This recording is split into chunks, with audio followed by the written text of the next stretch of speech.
Welcome to my channel.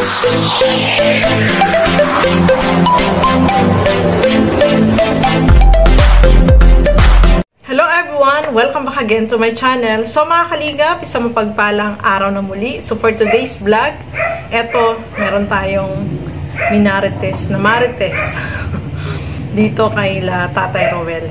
So bago natin simulan yan, huwag niyo pong kakalimutang mag-subscribe. Bar Santos Matubang, Kalingap Rob, at Edna Vlogs, at yung aking YouTube channel, Gandang Emmy. Sa mga hindi pa po nakapag-subscribe, please subscribe and please hit the notification bell para lagi po kayong updated sa aking mga ina-upload na mga reaction video. So eto, simulan na po natin. So eto nga mga kasuke, mga kalingap, alam naman po natin na sila Tatay Roel ay umuwi ng Mindanao, no? Umuwi sila at nabalitaan natin na muling bumalik dito sa Daet. So, ano kaya yung nangyari sa kanila doon? Bakit bumalik muli sila? Hindi sila nag-success doon? Hindi naging okay yung pagtira nila doon? Kaya siguro bumalik dito or nagkaroon ng problema, no? Hindi natin alam, mga kasuke, mga kalingap, kung ano ba yung naging reason bakit muli silang bumalik dyan sa Daet. So, ito nga, minarites ito ni Kuya Bal, no? At nagulat din tayo na itong sila Tatay Roel is nakabalik na pala ng Daet muli, no? Bumalik sila galing ng Mindanao. So, hindi sila almost 9 months na tumira sila doon. Wala pang 1 year eh. 9 months, chinek ko yung video, is almost 9 months pa lang na simula nung umuwi sila, tapos pagbalik ng Daet. So, ang nangyari, mga kasuki, mga kalingap, is etong sila Tatay Roel ay nagbalik na dyan sa Daet. At ang alam niyo po ba na bumalik sila ng farm? So, hindi nila alam na meron na nakatira doon at meron ng nag-aalaga. At nakita naman po natin na napakalinis na doon, napakadami na ng tanim, napakaganda na nung farm nila Kuya Bal doon. Talagang nililinis at inaasikaso po nung bagong nakatira doon na isang, ano din sila, mag-anak, no? Mag-anak din sila at sobrang sisipag din po nung mga nakatira doon sa pagtatanim na lang, ay talagang ang dami na po nilang tanim. So, pumunta doon sila Tatay Roel sa farm at sinabihan yung nakatira doon na umalis sila doon dahil siguro gusto nila sila yung tumira ulit doon, bumalik sila doon. Baka sabi nila, bahay namin to, ipinagawa ito para sa amin, no? So, umalis na sila, syempre. Pag umalis na, syempre, hindi ka na babalik, no? Bumalis na eh.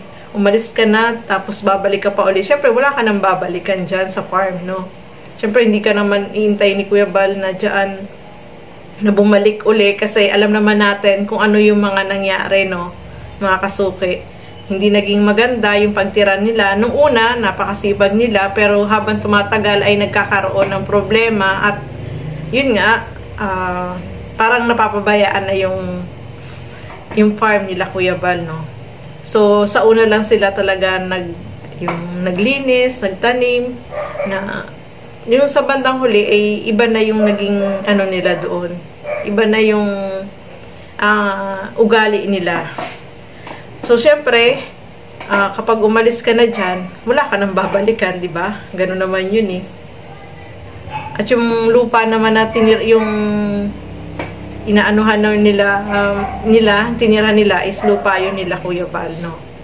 Hindi naman yung binili para sa kanila yung lupa na yun. Ayun, pinatayuan lang sila doon pansamantala, no? Kasi noon, di po ba is pinaalis na sila doon sa tinitira nila. Wala na silang babalikan doon. At kinuha nga sila pansamantala. Kung gusto nilang pumunta ng probinsya, umuwi ng probinsya, itutulungan sila makauwi ng probinsya. So, tinulungan po sila na makauwi. Kaya lang, bumalik muli sila dyan. At yun nga, parang galit pa sila, no? Pinapaalis yung nakatira doon dahil sila daw yung may-ari nung bahay na yun. So, yung nakatira naman is ano lang, hindi naman nagsalita, no? Hinayaan lang kung anong sabihin nila Tatay Rowell. Kung ano lang yung sabihin, hindi hinayaan na nila. At saka, wala na sila doon, no? Wala na po silang karapatan na muling tumira doon dahil umalis na sila. Noon, hindi nila pinahalagahan. Nakita naman po natin na talagang nakita natin kung ano yung ugali nila, no? Ugali ni Tatay Rowell na talagang marami siyang nakaaway, no? Kahit malalayo pa. Kung naalala nyo, may mga nakaaway siya dyan. Paano na lang kung ilipat siya sa merong mga kapitbahay na magkakatabi lang, no? Mahirap maging kapitbahay siguro.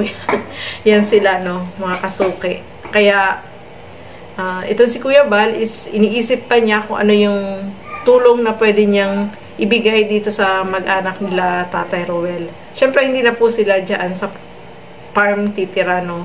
Hindi na sila patitirahin dyan dahil meron ng pamilya na nag-aalaga at nag-aasikaso dyan sa farm, no? Nagtatanim. At saka, mahirap na, no? Alam naman po natin yung ugali ni Tatay Rowell, di ba? So, hindi sila naging sa probinsya at muli silang bumalik ng Dait at gusto muling bumalik diyan sa farm pero wala na silang babalikan syempre. So, nakakaawa man sila pero yung ugali po nila is iba yung ugali ni Tatay Rowell, no? So, hindi natin alam kung saan sila nakatira ngayon at ang gusto nila palayasin daw yung nakatira dun sa farm. So, hindi naman po pwede yun, no? At saka bawal na silang pumunta doon. So, akala nila, pag bumalik sila ng Dait, ay meron pa silang babalikan diyan sa farm. Ang hindi nila alam is, iniwan na nila yan, syempre, hindi ka na pwedeng bumalik. Diba?